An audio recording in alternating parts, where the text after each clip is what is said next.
about vasectomies. Dr. John Curington has been associated with World Vasectomy Day for several years already, and he's happy to share his knowledge, his experience with all of us. I'm going to leave you with Dr. John Curington with our very first talk of the day, the basics of vasectomy. Thank you, Escar. Good morning to everybody. A little slide test here. Perfect. So hi, I'm going to do an introduction to the general concept of vasectomy. First, we'll start a long time ago with the history.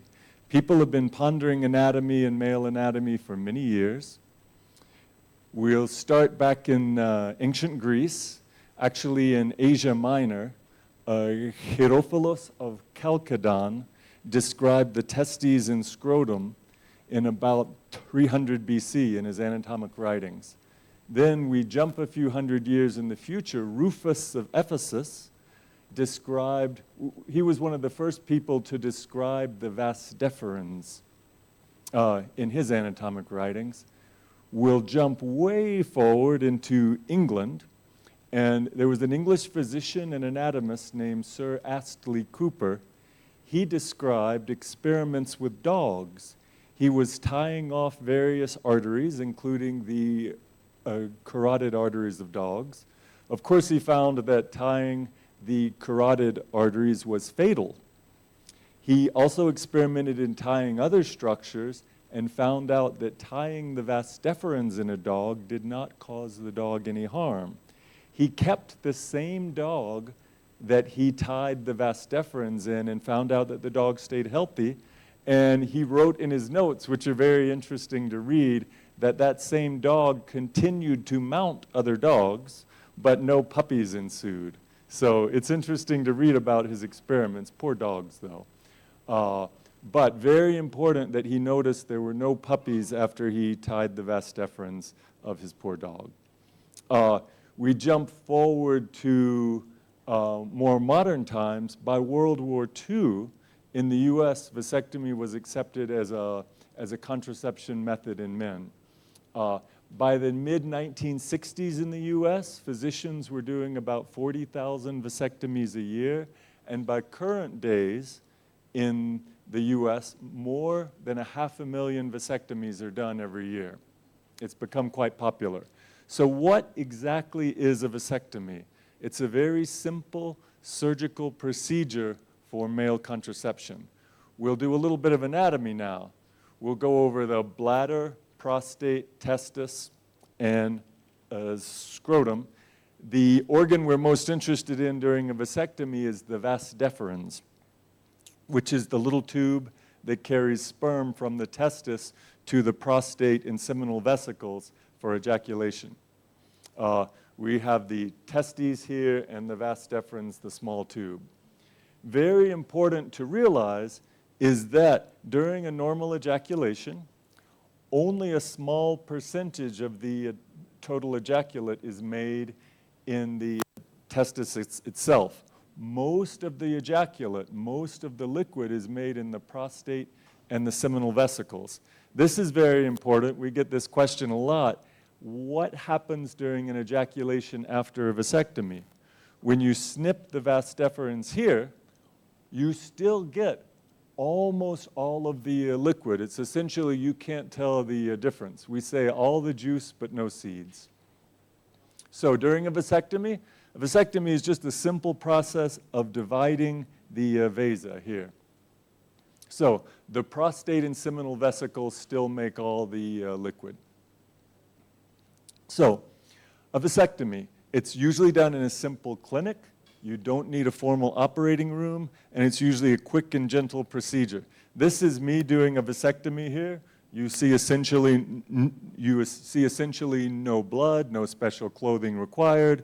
The guy is laying there in a nice, comfortable way. So people ask often, what are the risks of a vasectomy? They're the usual risks of any minor surgery. There's a very small chance of infection, very small chance of bleeding, very minimal. Important is that the risks of a vasectomy are far lower than the risks of the analogous procedure, a tubal ligation in women. So, what are the benefits of a vasectomy? Permanent contraception. The guy gets to enjoy good sex for the rest of his life without having to worry about more kids. So, the vasectomy gives men control of their family size. You get to choose the family size that you want and be responsible for the number of kids that you can take care of, be it 2 kids, 1 child. Even many men are now choosing vasectomy with no children at all. So you get to choose the family size that you want. And our clicker. Do you mind advancing the next slide? Our clicker is fading. Oh, and now oh, good, perfect. So, other benefits of the vasectomy is it's highly effective compared to other contraceptive methods that you can forget, for example, pills. A vasectomy is a get it and forget it method. You get to have good contraception without having to worry about failures from other methods. So, are there any contraindications to a vasectomy? The biggest contraindication is a guy who wants more kids in the future. You should really emphasize that a vasectomy is a permanent method. So, often patients ask, can a vasectomy be reversed? The answer is yes and no. There is a procedure called reversal. It is available, but it's expensive, time-consuming, and not at all guaranteed. It's also important to think about, in many countries, reversal is not available everywhere. So when we counsel somebody for a vasectomy, it's important that the guy understands this is a permanent method, should be thought of as permanent. So we're going to watch a video, and can you start the video? Thank you very much. So this is me doing a vasectomy. As you can see, we use just a simple fenestrated drape. The guy's scrotum is exposed. It's already been numbed with a little bit of lidocaine, local anesthetic. I'm using my fingers to move the vas to the surface. I'm palpating to make sure that the vas is near the surface. In my hand here, there's a little ring clamp. I'm grasping the vas with a ring clamp, verifying that the vas is there, and I'm going to use a little puncturing forceps called a lead dissecting forceps to make a small opening in the skin, but you see there's no scalpel at all. So I'm making a small opening in the skin with this dissecting forceps, gently stretching the skin. And now I'll use the same forceps to hook the vas and gently draw it through the tiny opening that I've made. So this is the vas deferens. This is our troublemaker here, the little tube that brings the sperm to the semen. I'm using the forceps to clean the fascia off of the vas. So now you can see a nice clean vas. I'll make a tiny snip in the vas to make an opening to introduce a thermocautery. We use a very simple battery-operated thermocautery device to seal the inside lumen of the vas. Now I'm finishing the transection or the snip. There we go. So now the vas has had its lumen cauterized to seal it. It's been snipped, and I'm pulling a little bit of the perivasal fascia over the vas, like a sleeve to cover the end of the vas, and I'll tie that with absorbable suture. So as you can see, this entire procedure has taken a little less than 3 minutes. And this is his first side. I'm making a nice tie in the fascia over the vas. And very interestingly, this was filmed by the patient's spouse, by his wife. She's chatting with the patient, she's filming. The patient's nice and comfortable. You see there's no blood.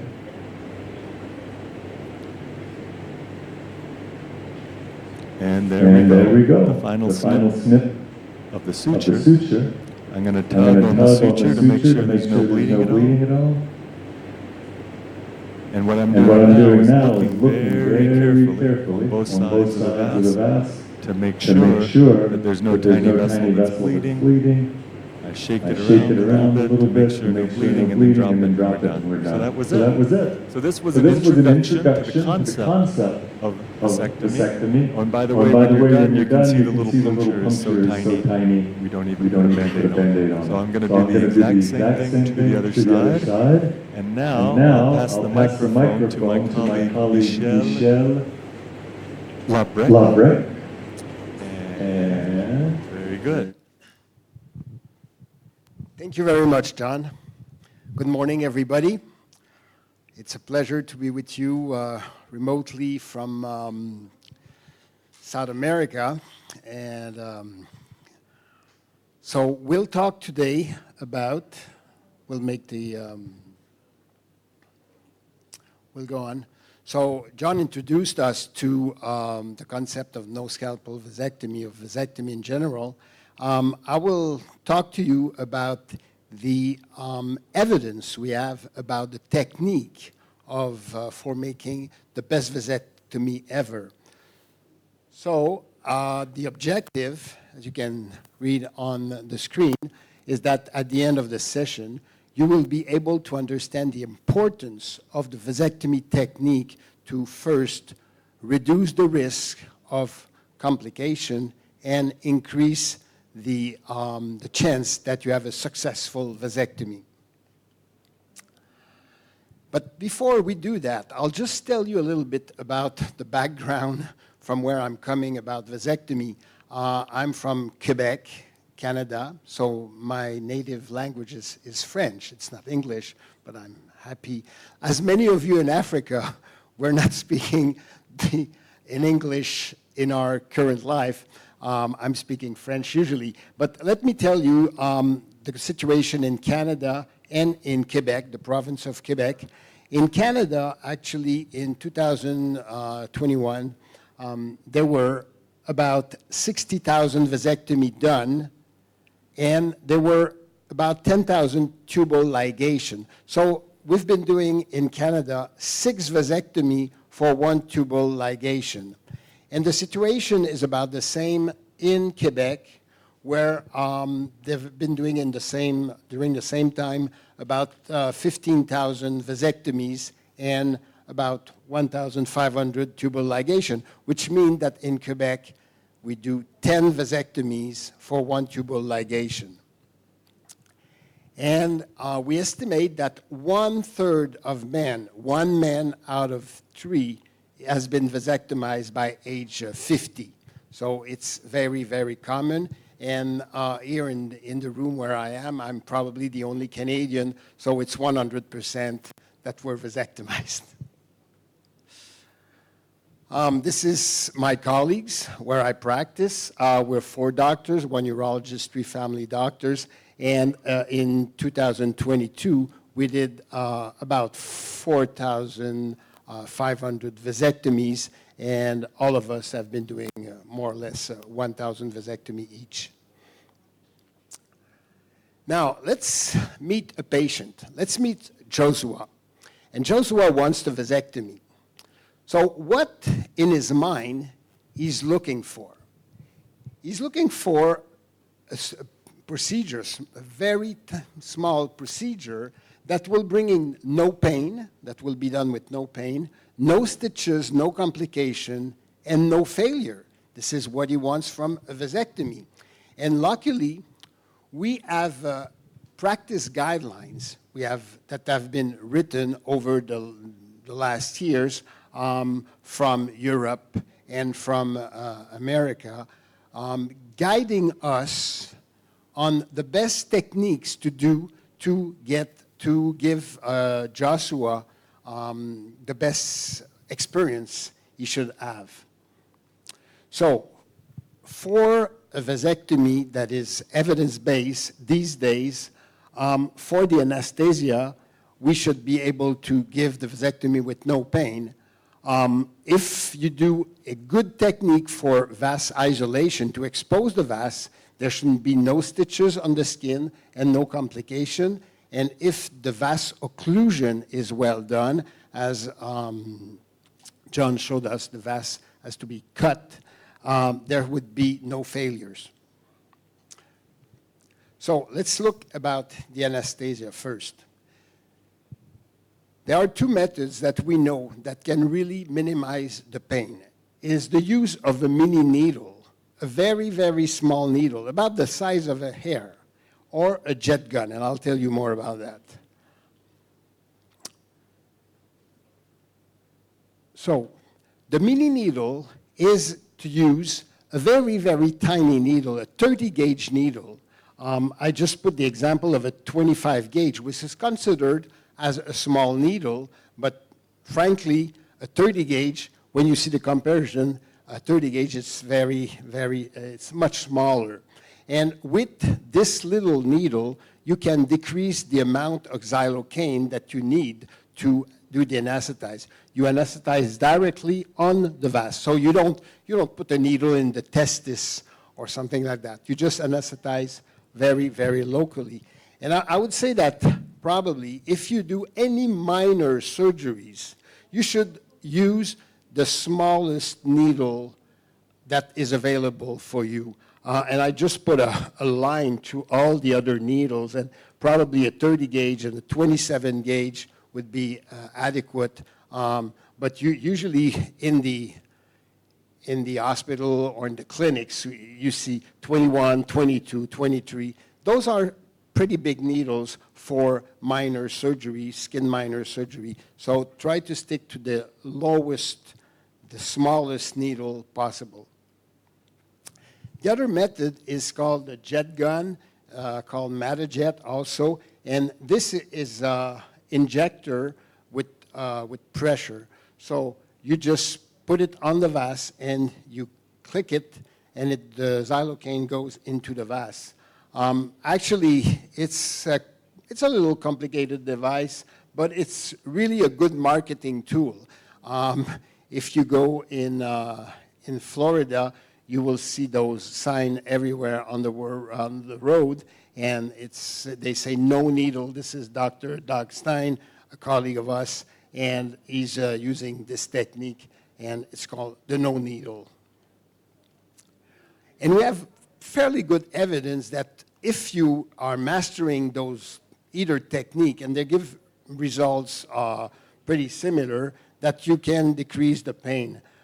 You can see here that either with the mini needle or the no needle, you will have during the anesthesia on a scale from 0 is no pain, and 10 is the worst pain you can imagine, you will have during the anesthesia 1.5 to 1.7. Just to compare, a woman in labor, when she has one contraction, usually the pain is around 7 to 8 on 10. So 1.5, 1.7 is almost nothing. And during the surgery, you notice it's 0.6 or 0.7. So the mean pain is really very, very low.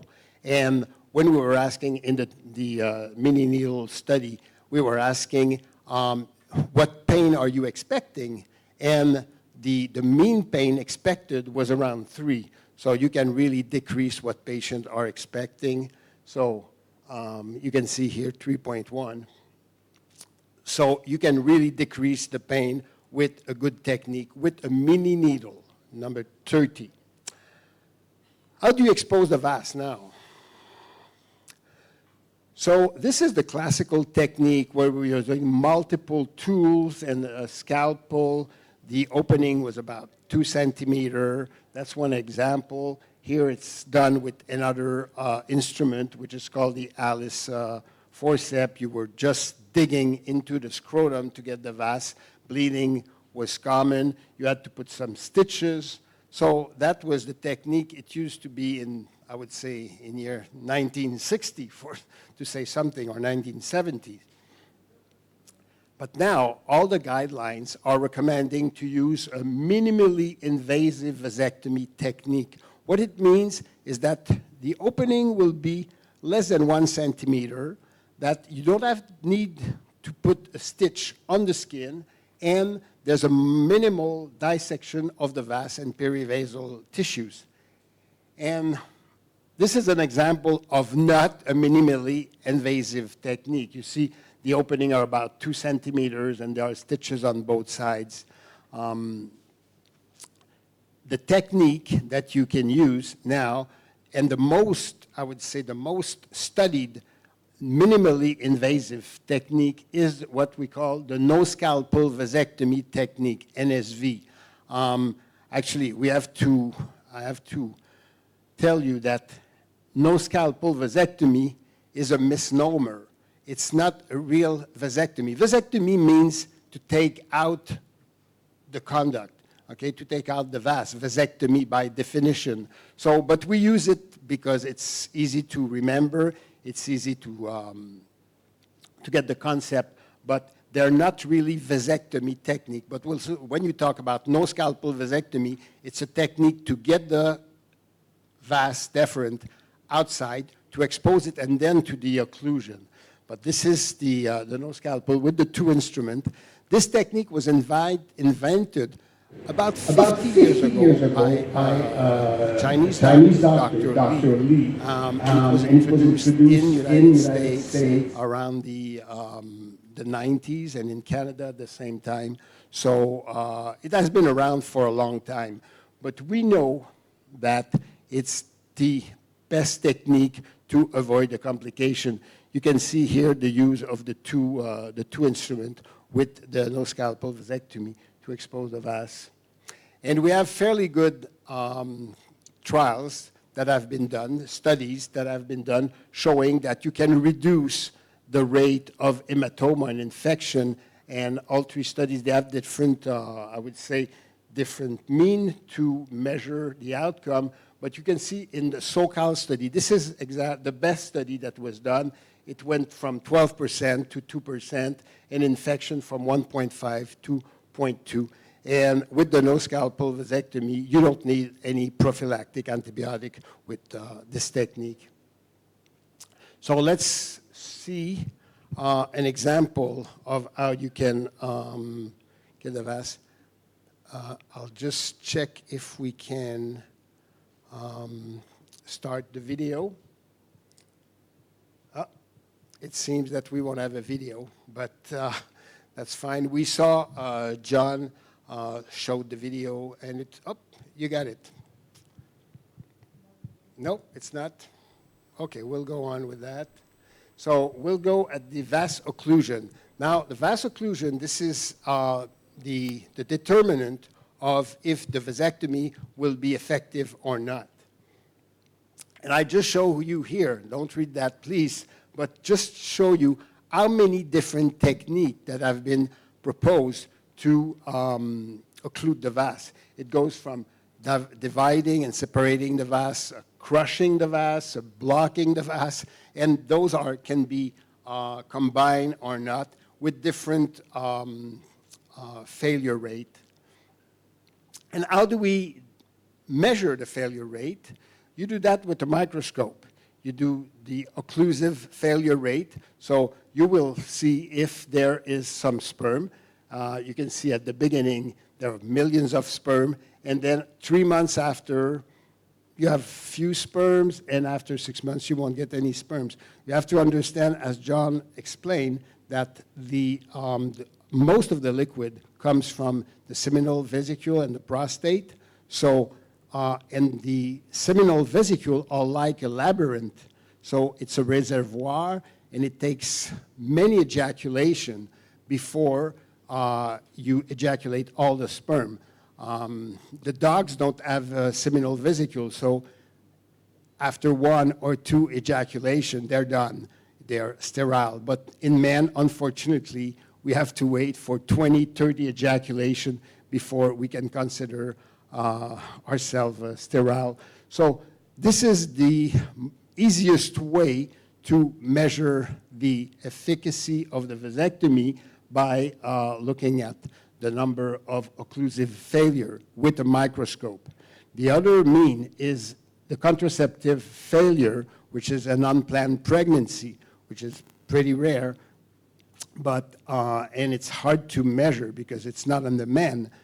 Pregnancy, you have to consider the woman, but with a post-vasectomy, you do a semen analysis and you can consider if it's a failure or not. So the classical technique, it used to be in the book, was to put two ligature and take a little segment in between, or to put two clips and to take a little segment. And actually, this technique is really not effective. There were a ton of studies showing that the failure rate, the occlusive failure rate, can go from 8% to 13%. There's even a study in Colombia with 29% of failure. So really, this technique is not very effective. And moreover, when you look at the failure rate with pregnancy, the contraceptive failure rate, there were some studies in Asia showing that you can have 4 to 9% of pregnancy after 3 to 5 years. So this is very, very high. So we know these days that this technique shouldn't be performed for vasectomy. What about if you were to put an extra technique, which is called a facial interposition, put an extra suture on the fascia, the fascia that is covering, the sheet that is covering the vas? Would that improve the effectiveness? Actually, it does. It reduced the risk by 50%. It goes from 12.7 to 5.9%, but still 5.9% is not acceptable. And there are many studies that have been studying this particular method, and you can see here, there was one in India that the methodology was not very, very good, but all the other studies, and especially the randomized trial here showed 5.9, and more recently in Colombia and South America, there was a study showing 5.2 in an organization called Pro Familia. And this, following the result of this study, Pro Familia in Colombia, they changed totally their method, and they're using the method I'm going to talk about in a few seconds, because all the guidelines are recommending to use cauterization and facial interposition. So another way of doing facial interposition with cauterization, and I'll show you what it means. All the guidelines agree based on the evidence we have now. The AUA, the American Urological Association, proposed at least 3 techniques when you combine the cautery with facial interposition. You can have result less than 1% failure. I will show you in a moment a video. Hopefully it's going to work. But with those techniques, with facial interposition and cautery, you should get less than 1% failure rate. Cauterization, you can do it with a thermal cautery, which is a hot wire, or you can do it electrical cautery. And facial interposition, you see here that you just cover the abdominal segment, the prostatic segment, either with a clip, a suture with a needle, or a free tie, a ligature. And this is the facial interposition done. So hopefully, Catherine, if you could show the video, this one will be working. So we'll see again Dr. Curington doing the technique here. So after he used the no-scalpel vasectomy, you see the instrument, you've got the no-scalpel vasectomy instrument. He's opening, just bringing down the fascia, and then he's going to use the hot wire, the cautery, thermal cautery, open it, and introduce the wire inside the vas. It turns white. When it's white, you take it out. You don't want to just char it, to carbonize it. You just want to destroy the mucosa inside. And then he's finishing the division of the vas with the cautery. You can see it's very, very hot. And then the little segment, which is the prostatic segment, the segment that goes inside the body, you will just help it getting in the fascia. You can see the sheet there. He takes the fascia with his hemostat, and you can see it by transparency. The fascia is really like a very, very thin film over the vas. He makes sure here that he's got all the fascia into the hemostatic clamp, and then he's going to put a ligature on it so it will close and really separate the two segments. Here we go, John. Voila.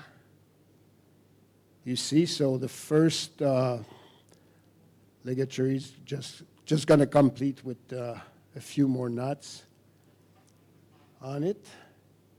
And you can see there's no bleeding, and it's not the same patient, the first patient John presented. It's another patient, and you'll see you cut the little thread. This is a vicryl. You can use silk also.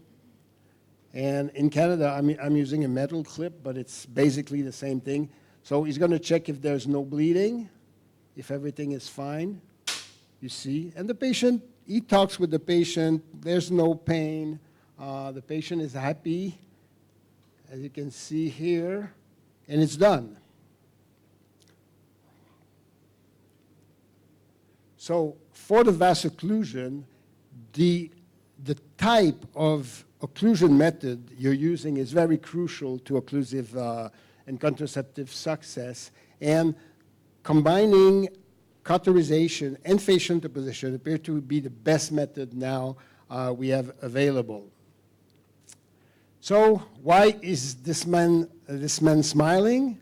Because he's happy. He had a vasectomy. He had no pain because a very, very tiny needle was used. He had no stitches, no complication because the no-scalpel vasectomy technique was performed. And he had no failure because the doctor combined the cautery and a ligature to do fascial interposition. Thank you so much for your attention. And now, Dr. Guarin is coming back to finish the presentation. All right, well, we were really excited. Thank you so much, Dr. Lebrecht, Dr. Curington. We are going to continue with our program, but before we do that, and before we do a quick summary of what has happened, I want to say hello to everyone who's connecting today. If you can show me the names of the different locations, that would be fantastic. But I know there are multiple people connected via Zoom now, and we have over 130, over 145 connections. But what you don't know is that some of those connections have multiple students in different auditoriums in different locations in Africa. So I'm going to try to go over that.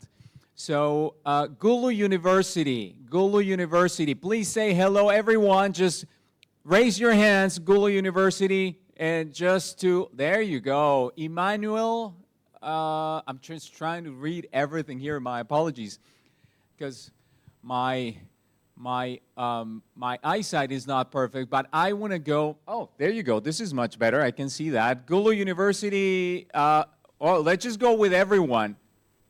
We have people in Congo. Can everyone who has the camera on just say hello to us here so we can show everyone that you're, first of all, enjoying this talk because you're learning about vasectomies. Let's see. I don't see any hands up. Come on, everyone. Where are you guys? Oh, this is much better. Thank you so much. Abul Samad is saying hello. Shitu is saying hello. Elvis, I see you, Elvis. Elvis, very good. Hello. Excellent. Alan, very good. Emmanuel, excellent. Hello. University of Rwanda, I see you all guys very well. Just raise your hands, but like in real time, not in Zoom. I want you to all raise your hands so we can see you. Kasekende, Moses. Abul Samad is super excited. I like it. I like it. He likes the talk. Let's see, Castro, Imao, Adnan. Hello. Oh, wonderful. Nimkan. Thank you, Nimkan. You're raising your hand. Wonderful. Abdul Karim, I see you walking around. I see the trees in the background. That's great. You're connecting. And then we have a group of students. Let's see, the connection with the Lisu Zulu. There, I see a good number of students, people there. Gulu University, they still seem to be in class. Well, this is wonderful. It's wonderful to have you all here today. I think we can cut the sound now. This is very exciting. We love the fact that we have you all connected today, because what we're doing today is we're talking about a small procedure that represents an act of love, and we're going to be talking about that at a later time. I'm going to have a talk where I'm going to be discussing why a vasectomy is an act of love. But what do we know so far? What have we learned so far? Well, with the presentations of Dr. Curington and Dr. Lebrecq, we have learned that a vasectomy is a very simple procedure with a huge impact, with a huge public health impact, with a huge reproductive health impact. You realize now, after those two talks that were extremely detailed, that a vasectomy takes nothing. It's a very short procedure. It's a very delicate procedure, but it's very simple at the same time. So it is extremely important that we have all this information, because we can actually dispel myths about the procedure. We can dispel myths about how the vasectomy is done and the effects of the vasectomy. Because at the end of the day, with the vasectomy, all we are going to accomplish is to limit the ability to continue to reproduce. So I hope this has been very clear. The details given by Dr. Curington, the details given by Dr. Lebrecq, who, by the way, I have to mention, he was talking about the guidelines that exist in Europe, the guidelines that exist in the United States, the guidelines that exist in the UK, and the guidelines that exist in Canada. He happens to be one of the authors of the guidelines in the United States that are about to be revised. The last edition of those guidelines were in 2012, and he was part of that because he has produced so much literature on that. So we were in for a treat having these two speakers today. But now we're going to move on to another speaker. We're going to have with us, and it's a true privilege for us to have him here, Dr. Robert Kachacha. He's a urologist from Zambia, outside of Lusaka, near Lusaka in Zambia. Not only is he a dedicated surgeon, but also he's, so to speak, a graduate from World Vasectomy Day, because Dr. Curington and Dr. Lebrecq had the opportunity to train Dr. Kachacha in the non-scalpel technique last spring. And he, not only did he learn the procedure, but he's an advocate for the procedure in Zambia. And he's he's actually reproducing just the technique, nothing else. He's not reproducing anything else, but just the technique of the no-scalpel technique in Zambia. And he's making a difference in the African continent, because as you will see later on when I have my talk, the rates of vasectomies in Africa are almost non-existent, because they're so low that we can't even count them. It is a true privilege for us to introduce Dr. Robert Kachacha, urologist from Zambia near Lusaka, who's going to be telling us about his experience ever since he started introducing the non-scalpel technique. So are we ready with the connection for Dr. Kachacha?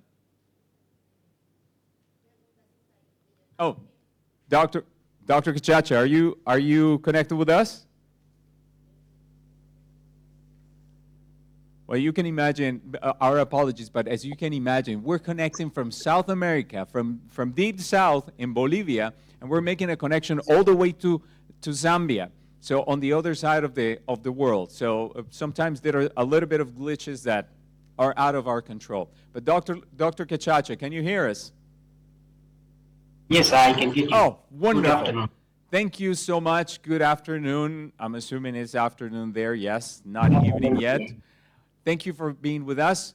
I'm going to leave the floor open for you so that you can share your experience with us. And thank you very much once again for being here.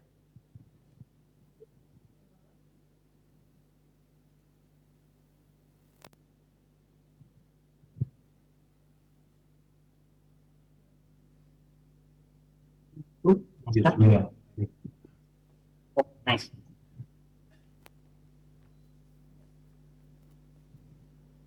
Hey, yeah, once more, good afternoon. This is Kachacha Robert. I'm a urologist. I operate from UTH, which is University Hospital, the largest hospital in our country. Of course, several people here might not know where Zambia is. Zambia is a small country in the Southern African region, neighboring Botswana, Zimbabwe, notorious Zimbabwe, obviously, Angola, Namibia, Congo, DRC. So those are some of our neighbors. We have a population of, what am I? So we are a country of about 19.5 million. So our population is like 19.5 million in Zambia, and we are almost equally distributed between males and females. And our current population is majorly almost 70% youths. So that's the current situation.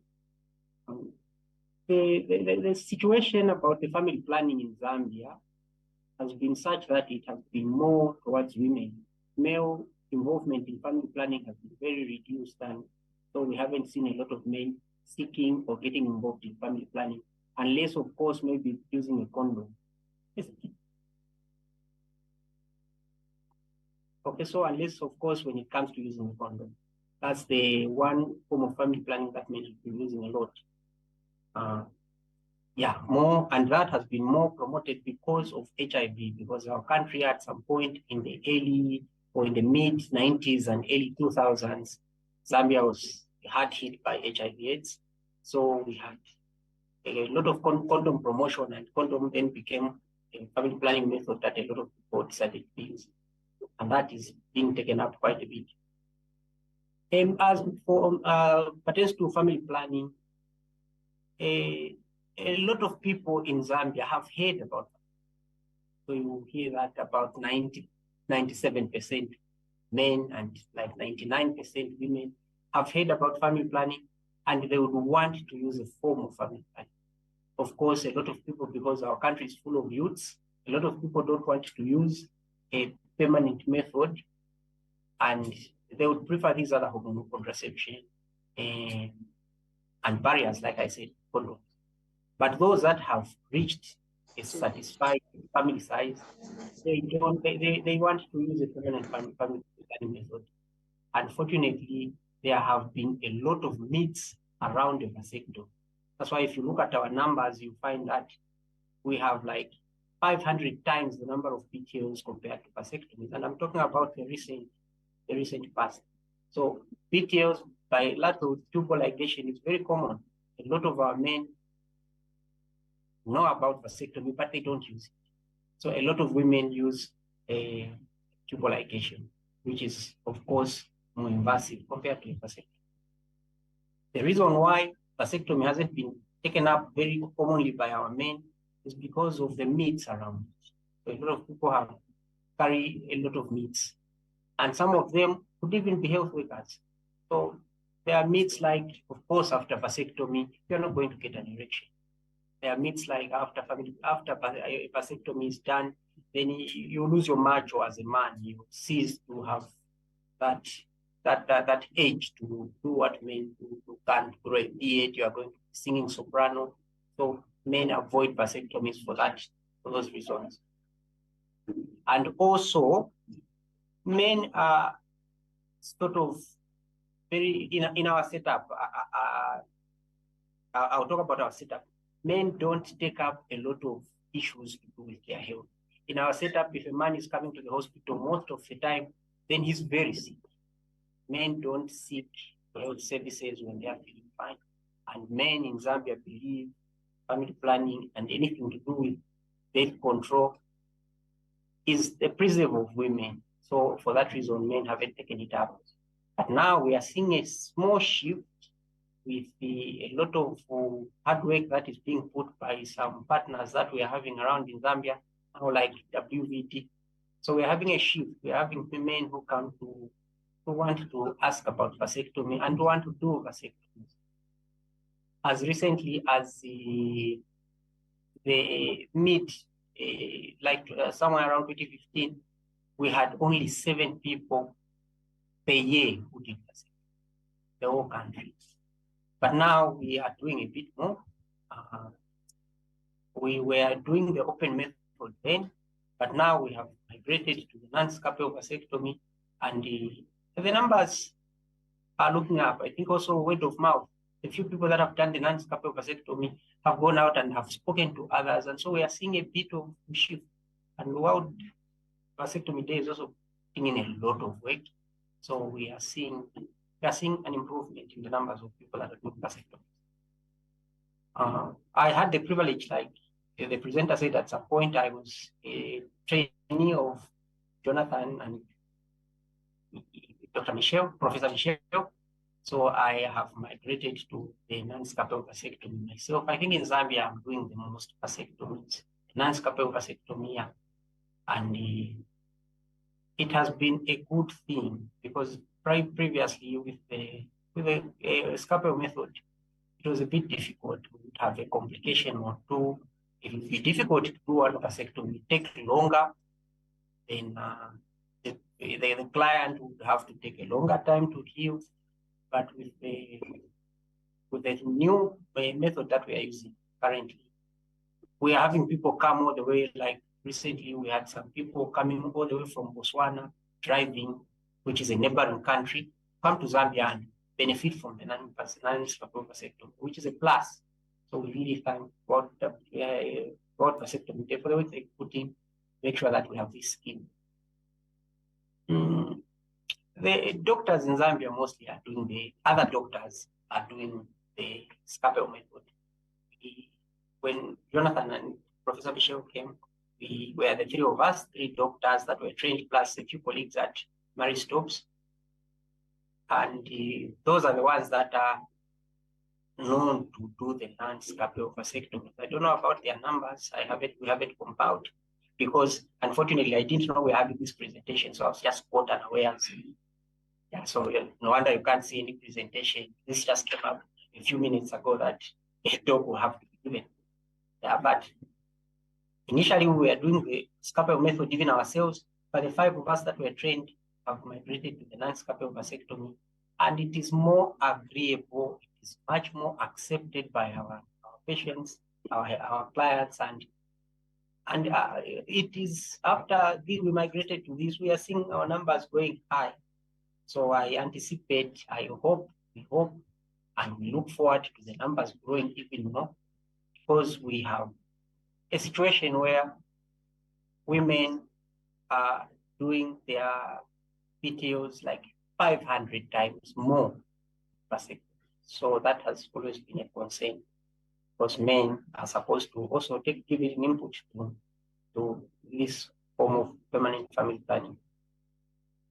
Since I was trained in March, I think in March during training I did like 11 or 12, not sure really with the figures, but since then we've done like 125, I think. Yeah, vasectomies, and that is unheard of in Zambia. We're talking about a country that was doing like 1 per year, less than, if you compile properly, maybe the whole country, all urologists put together, less than 3 per year. 0% as a contributor to family planning. That was the rates for vasectomy. But now we have like 125, and that done in a very short period of time. So that's a very huge plus. So we really appreciate the works that have.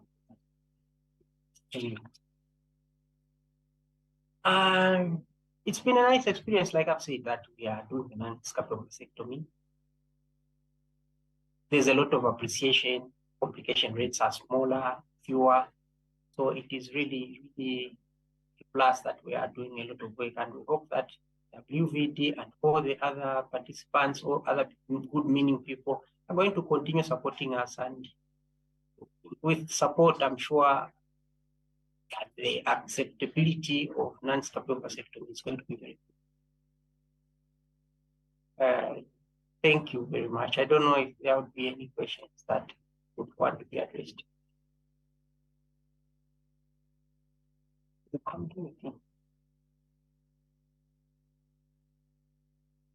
Well, Dr. Kachacha, can you hear me? I can get you clear. I would love to meet you in person. My name is Edgar Guarin, and I've been working with Professor Labrecque and Dr. Curington for some time already with World Vasectomy Day.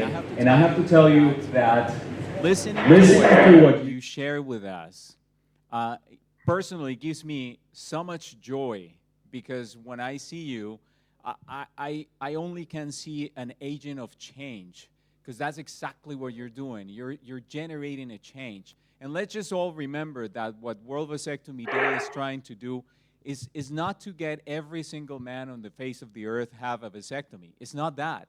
That is a personal decision. Having a vasectomy is a personal, absolutely personal decision. The individual determines how many children you're going to have, whether it is 2, 3, 5, or 0, right? There are other reasons there are personal reasons for that decision.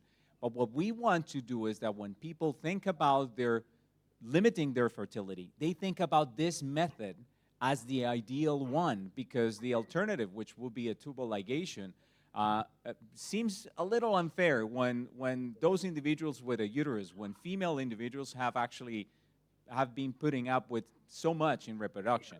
So when I see you, when I listen to what you were saying, I was just filled with joy, because I see how much of a change you're generating in your environment. Hearing that you had somebody traveling from Botswana to come to see you, that's just wonderful. And not only that, not only just the fact that you're increasing those numbers in Africa, in Zambia, and being an anomaly, right? Because unfortunately that's what it is you're an anomaly for what we know so far in terms of the statistics of vasectomies in Africa. But not only that, but when you have somebody traveling from Botswana, when people are coming to see you, that means that they're having great experiences. And it's not just a non-scalpel vasectomy. It's what you are making them understand what the vasectomy means for them. And that is extremely important. We're extremely excited. We're really happy to have you here today. Thank you so much for sharing this information with us. And keep up the good work. I would love to meet you in person, Dr. Kachacha, because those stories of success, are just worth watching in person, worth seeing in person. So thanks again for being with us, and I hope you join us for what comes up, because now it's my turn. Now I have to talk to you. And so, all right, thank you so much. So we are going to be wrapping this up, and it's my turn to end on a good note. So if you remember, at the beginning of this presentation, I told you that we were going to talk about the basics of vasectomies, but also we were going to talk about the vasectomy as an act of love. And the reason for that is because that's what we do at World Vasectomy Day. You probably have noticed that we have in our logo the expression, an act of love. And it's because we personally at World Vasectomy Day see that a vasectomy is an expression of love, an expression of how much the individual cares for his surroundings, for the people he's with, and for the environment. So we're going to start having a conversation about that today. I'm going to show you this slide. And the first thing that I want to make sure is clear is that a vasectomy is an expression of the satisfaction of the fertility of the individual. What does that mean? Well, when I'm satisfied with my fertility, what I'm saying is I have had the number of children I wanted to have, period. That number could be 2, it could be 3, or it could be 0 in many patients, in many individuals, or in many families. But that's an individual decision. That's a personal decision. As I said a minute ago, we are not here to tell people how many children they should have. We have no business on that. But when you choose to have a procedure like a vasectomy, when you say, I want to limit the number of children that I wanted to have, you're expressing the fact that you're satisfied with it. And it's important that we understand that we read between the lines when we're talking about the vasectomy. When the patient comes in and says, I don't want to have any more children, that is not the only reason for him to or not just the simple reason for him not to have, for him to have the procedure. We have to read between the lines. What is the patient saying when he says, I don't want to have any more children? We should ask the patient. We should understand the reasoning behind that decision. Why is the patient saying he doesn't want to have any more children? And when you talk about that with the patients, many times they tell you, well, doc, I just don't want to have any more children because that's it. 3 was good enough for me. Why? And I like to ask those questions often. Why is it that you don't want to have any more children? Well, because it's too many for me already. Okay, so why do you want to have a vasectomy then? Well, for that. Why? And I keep asking, and then sometimes they look at me like I'm trying to ask. I'm not understanding what they're telling me, or I'm not grasping what they're telling me. But what I'm trying to do is trying to elicit the true reasons behind that decision. So when the patient tells me, well, doc, I don't want to have any more children, I ask them things like, why are you having this instead of telling your partner to have a surgery herself? And then I start uncovering the reasons, the real reasons for their decision. You know, the practical reason is not having any more children, but the real reason is the love that he's feeling towards the people around him. So why don't you just tell your wife to have a tubal ligation instead? Oh, no, doc. The patient says, I wouldn't do that. She's given birth to 3 children. She's put up with so much. I don't think that's fair. Oh, hold on a second. That is actually the reason for you to be having a vasectomy. Because you care about your partner. You see, that's the reading. That's the writing between lines that we have to be able to read, because we need to elevate that decision that the patient is making. Because we don't express that as men, unfortunately.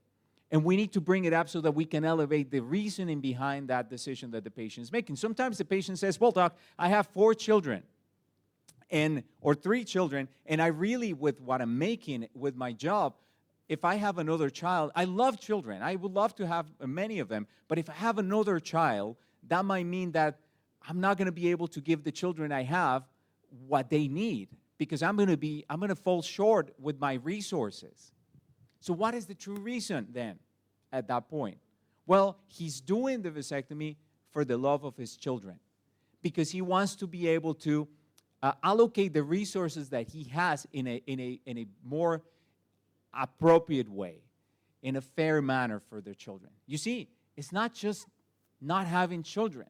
And I like to point this out because when we do a World Vasectomy Day, you know, when we talk about vasectomies, and those of us who are surgeons and have been doing vasectomies consistently, we're not doing it just for the snip.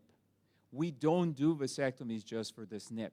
We do vasectomies because we are promoting reproductive equity and equality.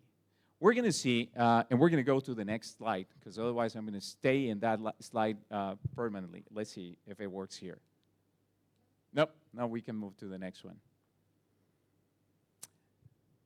So we're trying to reach, or we're trying to promote reproductive equity and equality, because reproductive health is achieving reproductive health means that we all have to be part of that discussion.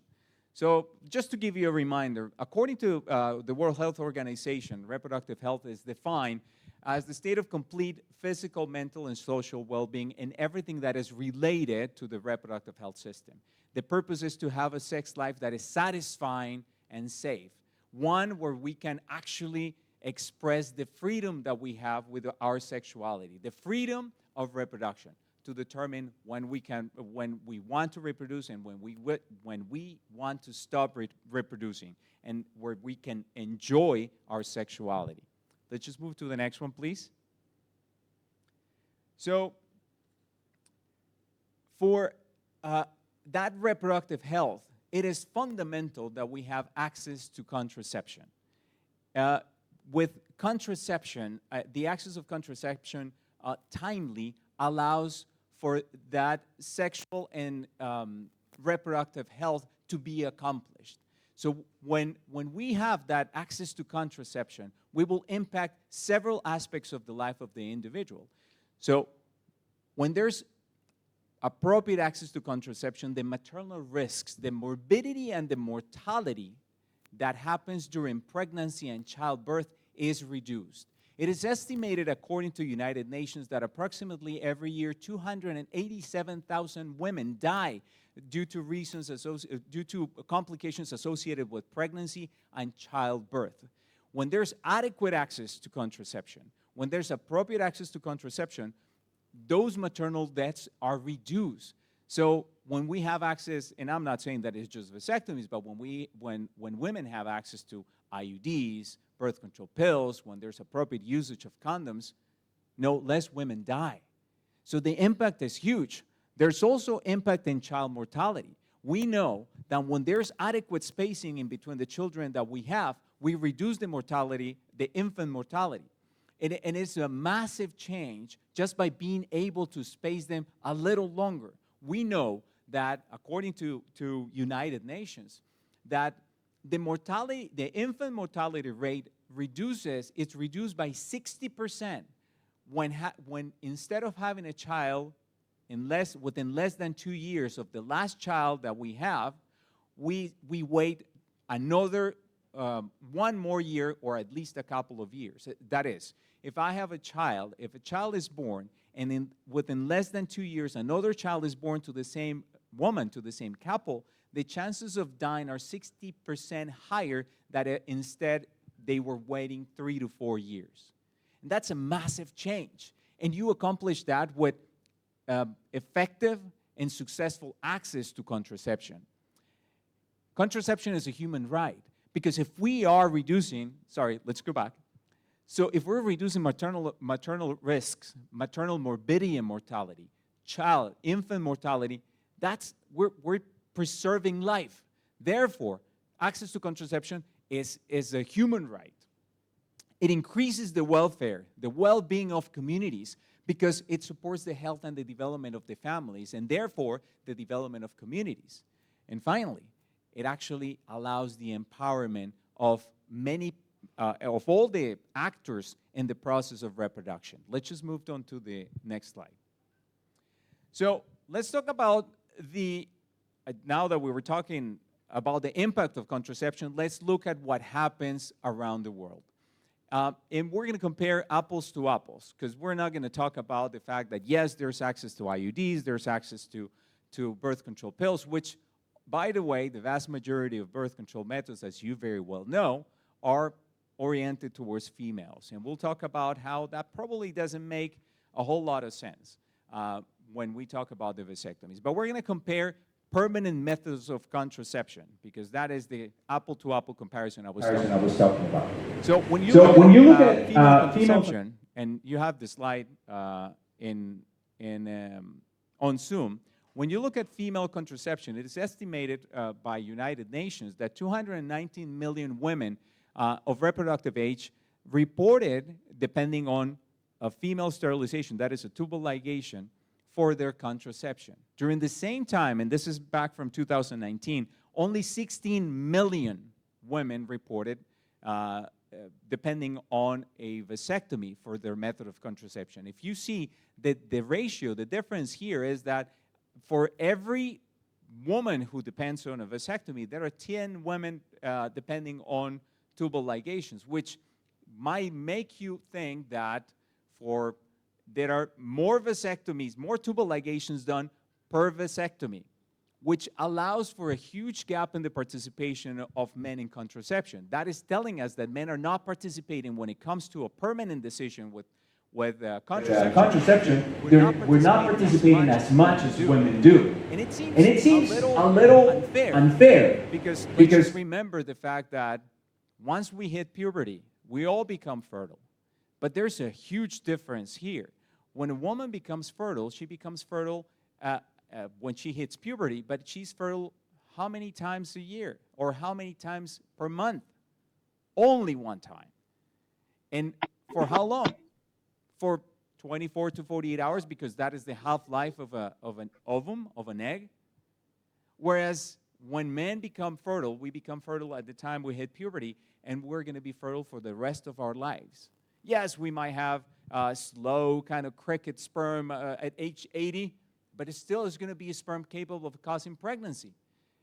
And we actually produce sperm in the number of millions on a daily basis. So it doesn't make sense that we continue to focus on the individual that is fertile intermittently. I get it. We do it because they're the ones who get pregnant, and they're the ones who actually have the morbidity and the mortality during pregnancy and childbirth. But it makes very little sense that we continue to an extent, to use this comparison, we continue to put bulletproof vests to a lot of women so that they don't get pregnant or they get shot, instead of taking the bullets out of the gun. And that's what we do with a vasectomy. Let's just move on to the next one. So the other point here is, not only are we having less vasectomies compared to tubal ligations, but when we look at the trends in time, back in 1994, we had a fair number of tubal ligations. Compared to 2019, there was an increase. But when you look at vasectomies, not only are we continuing the discrepancy, the gap in between both procedures, with vasectomies being less often performed, but also we saw a considerable decrease in the number of vasectomies done. So once again, when it comes to the participation of men in permanent contraceptive decisions, we are not there, and we are not where we should be. Let's just move on to the next slide, please. So this is a slide for sub-Saharan Africa. I'm not covering all Africa, but this is data from United Nations. You're going to see how this kind of peach color shows you permanent or long-acting contraceptives. This is not showing you completely the difference between tubal ligations and vasectomies, but it's just to show you the percentage of usage of permanent contraception in general in the different African countries. And you see that there is a huge difference between Congo, for example, or the Central African Republic, and Burkina Faso, right? But that's just availability. But when it comes to female sterilization and men's sterilization, the overall rates are right there on your screen. 1.1% for female sterilization and 0% for male sterilization. And Dr. Cachacha was talking about that during his presentation. The rates of utilization, it's not that vasectomies don't happen in Africa. They do. There are very few vasectomies done in Africa.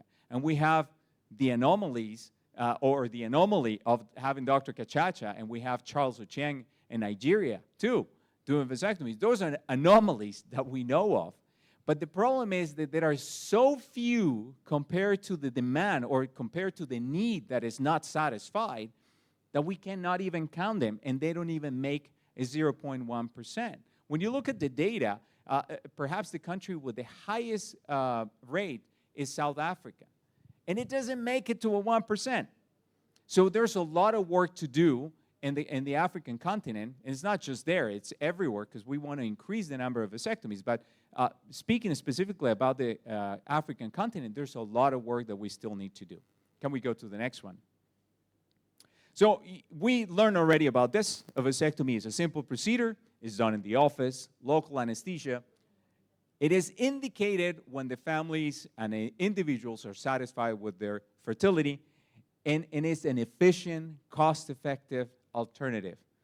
And the most important thing here, besides all those beautiful benefits, is that it facilitates the participation of men in contraception. Let's move on to the next slide. So, I said earlier that a vasectomy empowers. And this is the part that, to me, summarizes the fact that a vasectomy should be seen as an act of love. Because a vasectomy actually empowers many individuals in the whole process. It empowers women because it tells women that they're not supposed to carry the burden of contraception themselves. It tells them there's an alternative. It tells them you don't have to put yourself through the knife to have a tubal ligation. It tells them you have done enough. But at the same time, it empowers men because it tells men you can do something. Because sometimes men might feel like they don't have anything else to do, right? How many times a man might feel completely useless after his wife has given birth and he cannot breastfeed the child? Oh, I don't know how to do this, I don't know how to do that, I'm not useful during the pregnancy because she's the one carrying the baby. Well, but a vasectomy gives you that option.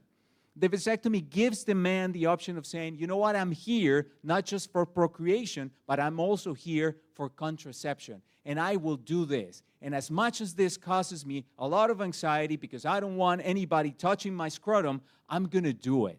And I'm going to do it because I care. That's the kind of empowerment that vasectomies give men. But it also empowers children and families. Because when we make the decision of limiting our fertility, when we're satisfied and we say we don't want to have any more children, well, we don't want to have any children at all, but when we make that decision, we're facilitating the allocation of the resources that we have for our children.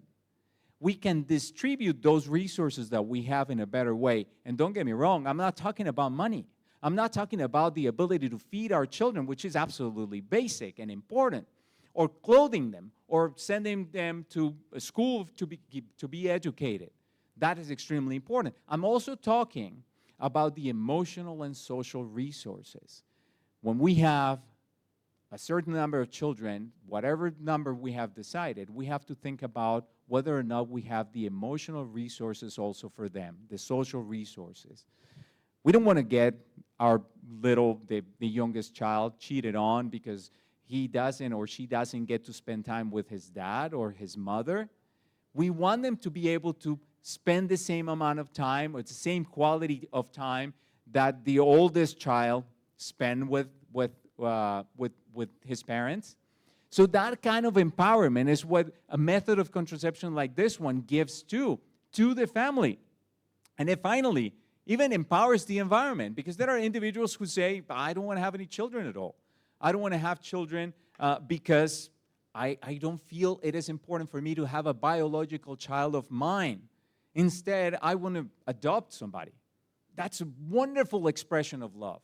And that empowerment that the procedure gives to the environment, not just because we're not talking about reducing the population. That's a different discussion, and we're not promoting that. We're promoting making responsible choices, responsible decisions. But if the decision of the individual is not to have any children of his own or not to have any more children because they care about the environment, that's another avenue that the procedure actually gives. Let's just move on to, I want to finish with this. Jonathan Stack, founder of World Vasectomy, I've heard him say this several times. The success of our work is not measured by the number of vasectomies we perform, but by the quality of the conversations that we generate. Yes, we're happy if we can increase the number of vasectomies, particularly if we increase the number of vasectomies at the expense of reducing the number of tubal ligations, because we can promote equity and equality in reproduction. But this kind of discussions that we have, like the one that we had today, the one that elevates the reasoning behind the decision, those quality conversations are really what measure our success. And when we get into every community and we can elicit this type of conversations, meaningful conversations where we elevate the reasoning behind the decision of having a vasectomy, we're certain actually, we are successful. Thank you very much for taking the time. You tell me if we have some more time. Very good. Very good. Okay, perfect. Okay, perfect. So thank you so much once again for your participation. Listening to all of us. We hope this was very helpful. We have some questions, and we're going to bring them up here. I'll try to answer them. We have a limited amount of time this morning because, as we said earlier, we're starting our World Vasectomy Day. All right, let's see. What do we have? We have, how's that? Happy to be here. University. Oh, there you go.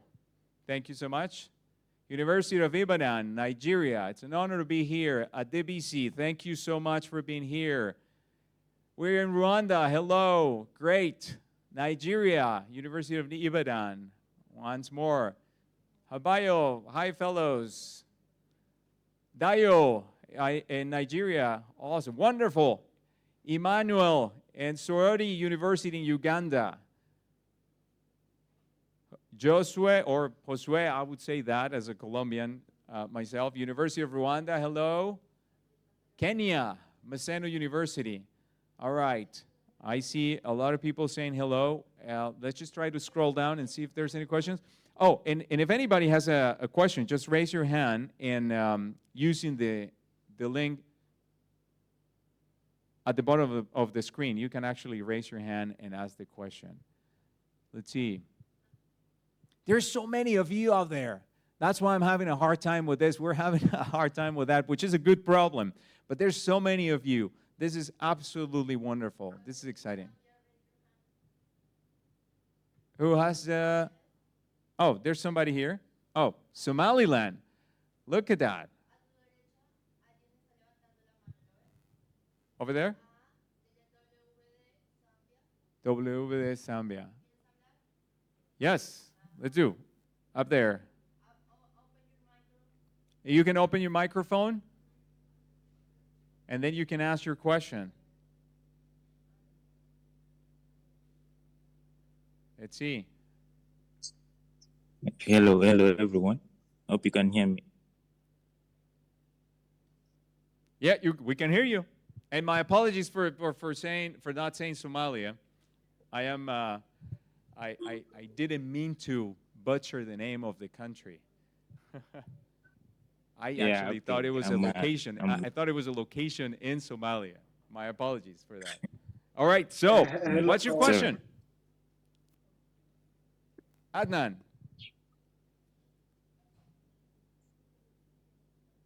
Hello, I'm so excited to be here. I'm from Somaliland. Okay. It's a new country. I don't know if you know. There you have it. I just got educated Somaliland. in real time. Yeah, so it's near Somalia and Djibouti and Ethiopia. There you go. So I'm so excited to be here. Thank you. Thank you. And you had a question, Adnan. So, all right, I have one question. So, my question is, like, vasectomy, what is the benefit of the vasectomy? And is there any side effect of vasectomy? Thank you. Great. Thank you so much. That's very important. And one of the things that many patients actually ask, what are the side effects of the vasectomy?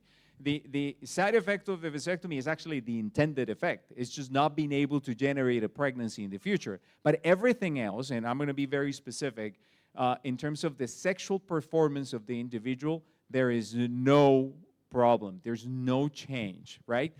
As you saw with the videos that Professor Lebrecq and Dr. John Currington showed, it is a very superficial procedure. So, and it's a very delicate and superficial procedure. So, one, for erections, for the performance during sex with erections, there's no way we can affect the blood vessels and the nerves associated with the process of erection. We just simply cannot, even if we tried, during the procedure. You can't do that. I mean, if you have to damage everything and do terrible things that simply are not done during the vasectomy. So there's no change on that. And when it comes to sexual interest, to libido, which is a lot associated with the levels of testosterone, that doesn't change either. Because for us to change that, we will have to actually ligate vessels that feed the testicle, and the testicle basically has to be removed. And we're not doing that. All we're doing is we're just cutting the vas deferens. It's just the transport of sperm back into the semen. And as Dr. Currington was explaining, the semen, the vast majority of the volume of the semen is composed by secretions of the prostate and the seminal vesicle. So it really, there's no change with that. So The side effects from a sexual perspective, none of those.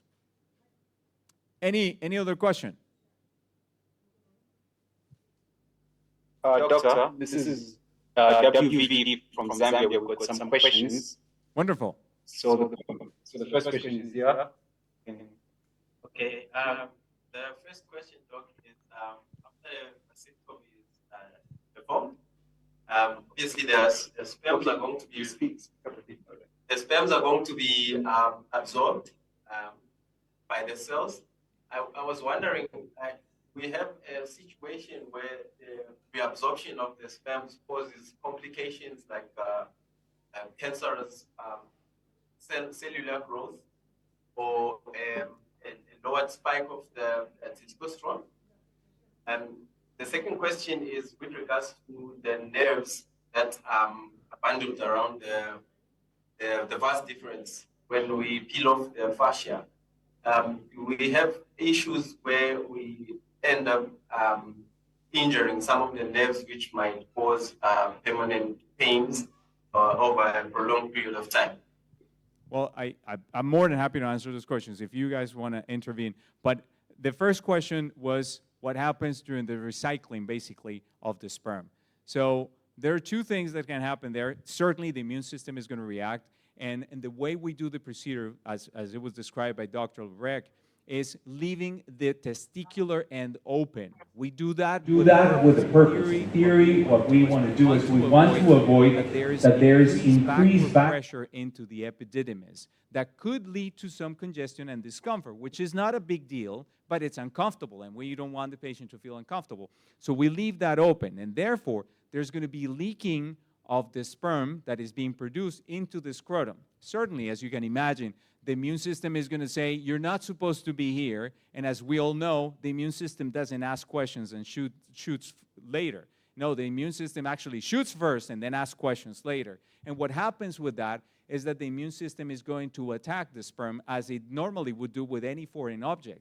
And once, as you remember, we have these markers, the HLA system on the surface of every single one of our cells, once the immune system breaks down the sperm, it realizes it is part of the same body, and it stops that initial reaction. But that initial aggressive reaction can form what we know as the sperm granuloma, which is nothing but a limited, localized reaction of the immune system there. So that is actually not bad. It is actually sometimes uncomfortable. I had my vasectomy, I did my own vasectomy, and I developed one on the left side. And I knew I had it just because I felt it, but it never bothered me. Sometimes patients might have it in both sides. One side might bother them, the other one it doesn't, and it's not really a major complication. It's something that is relieved in the vast majority of cases with the administration of a non-steroidal anti-inflammatory. In very, very few cases, you might use a steroid medication to limit that. But that is the first question. That is what happens, right? Now, in terms of the immune system, we do have evidence that there's formation of anti-sperm antibodies, but we know from what happens from patients who undergo reversal that even the presence of those antibodies don't have any effect on the success of the reversal in the future. So in the long run, or in general, when it comes to that immune response, we know that there's no evidence of any abnormalities.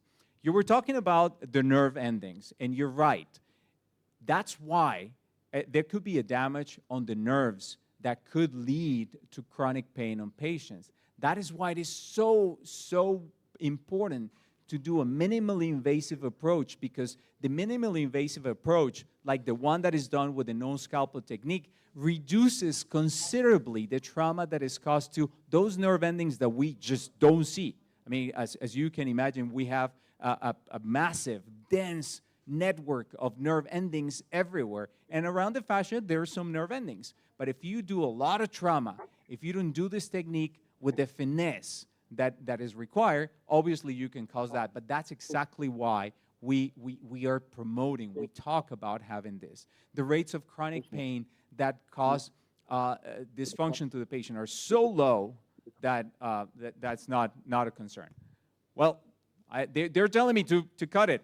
So thank you so much. Sorry. I just wanted to thank everybody. Sorry we can't have time for more questions, but I wanted to let everybody know that, first of all, I'm Jonathan Stack. I am the co-founder and executive director of World Vasectomy Day, but as you can see, it's a huge team of people. It's exciting. It's amazing to see so many people all over the world, but especially, you know, we made this session and we organized it with Dr. Kiza Blair in Uganda, and I wanted to acknowledge Sheila Gabeya, who's in Zambia, who's been a friend and partner in World Vasectomy Day and is leading the entire project in Africa, and of course here in Bolivia, to thank Kati Cordoba, who is the technical person behind this, and Silvana Resende, who is here and sort of running the program this year in Bolivia, where we're having headquarters. We have to end now, but what I really wanted to make sure is everybody knows that we're continuing on, but on a different link. This is very important because we had a little confusion this morning with the links, but we're switching the link. So we're going to put up on the screen or in your chat the link. It's in the chat, so it's very easy to switch over. So we're going to stop now. It's around 10 to 10 now, our time. I guess it's around 10 to 5 where you are in Zambia, and maybe in different times, different places. But we're switching over now to the link for the summit. This is the 4th annual summit. We're going to have speakers from many different places, getting more into some of the more technical questions. So plenty of chance for conversation, plenty of chance for you to sort of ask your questions and get answers and can keep the conversation going. And so much gratitude for everybody. But we'll be back in 10 minutes. So in the meantime, everybody start switching over to the other link, and we will see you in 10 minutes. All right, thank you all very much. Appreciate it, and we'll see you in 10 minutes.